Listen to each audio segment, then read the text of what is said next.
jump online. We're doing it only online because that actually, more people turned up doing that on the holidays last year than when we did it in person. It's very convenient. You don't even have to get out of your jammies or your cooking clothes. So I'll join you online for the 25th for morning prayer. And then, last but not least, I want to invite Ken Marsh to come up and share a word about some outreach and in relationship to our stewardship campaign. Thank you.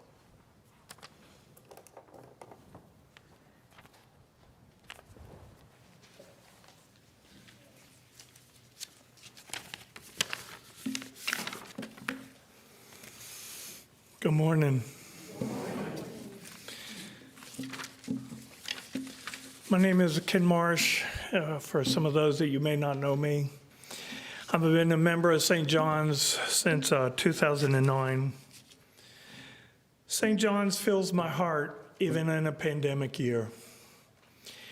Each one of us has a role in making a pledge of time, talent, and resources to St. John's.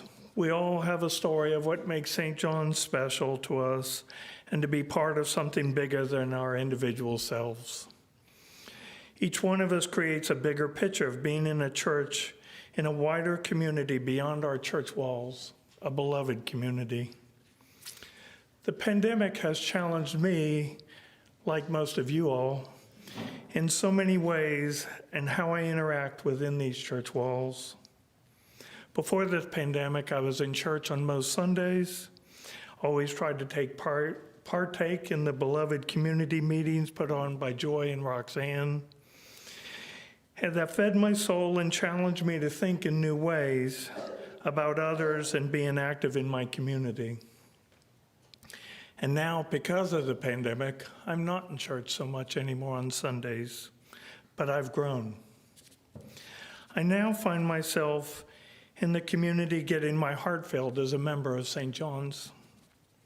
This past year, I've been engaged in morning prayer online, One Wake, Wellington Park, lay Eucharistic ministries, community meals, and being an AV tech up in the loft, reaching out to our members at home.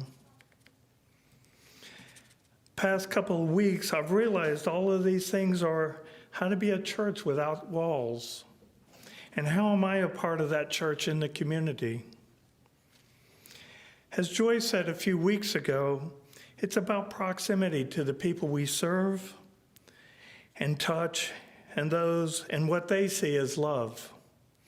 I can't begin to tell you how important St. John's is to the people we serve. A few weeks ago, several of us, myself, Joy, Keneal, and Mother Sarah, interviewed the leaders of Wellington Park about what we got right and what we could have done better. We went into this thinking about St. John's and One Wake as one entity for this conversation. The residents of Wellington Park gave One Wake praise for its role of community advocacy and its resources. There were things that One Wake could have improved upon.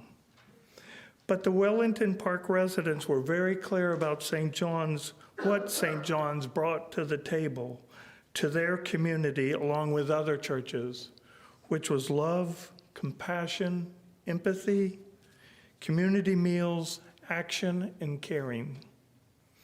They were very clear about how we, St. John's, the church, showed up in proximity to the residents. It was truly touching. At the same time, I continue to struggle. Am I doing enough? Can I do more? Should I do more? A couple of months ago, I read this poem posted by a minister that I follow by the name of Cameron Trimble.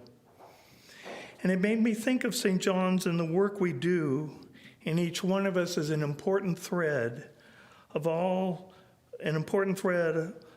We are all individuals working together to build this large, beautiful tapestry of love in our community, within the church and within our church wall, outside our church walls. The poem is Everything Falls Away by Parker J. Palmer. I pray it reminds you of what matters and brings a measure of peace for what we do and what we love. everything falls away. Sooner or later, everything falls away.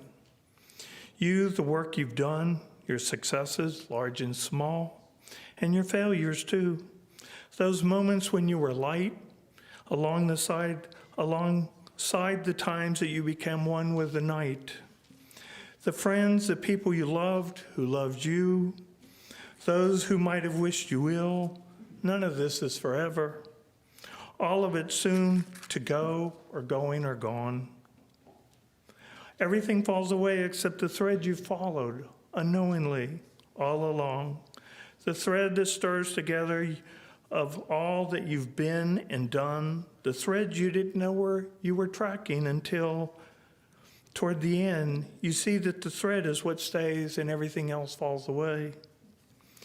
Follow that thread for as far as you can.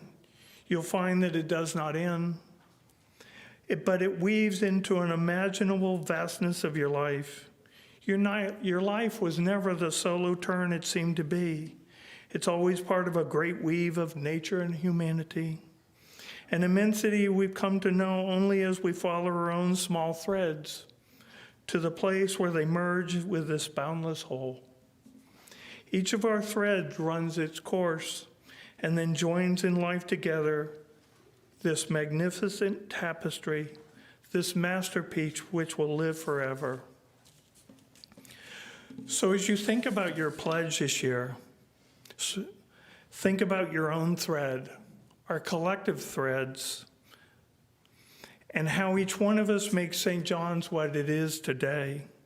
Your giving to St. John matters, even in a pandemic. We at St. John's are alive and well because of you. Thank you, St. John's, the clergy, the staff, and the vestry, for filling my heart, your individual threads, and the tapestry of love you've given me this past year, even in a year of pandemic.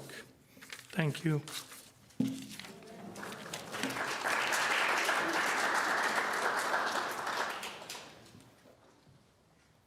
Thank you. So beautiful. Walk in love as Christ loved us and gave himself for us.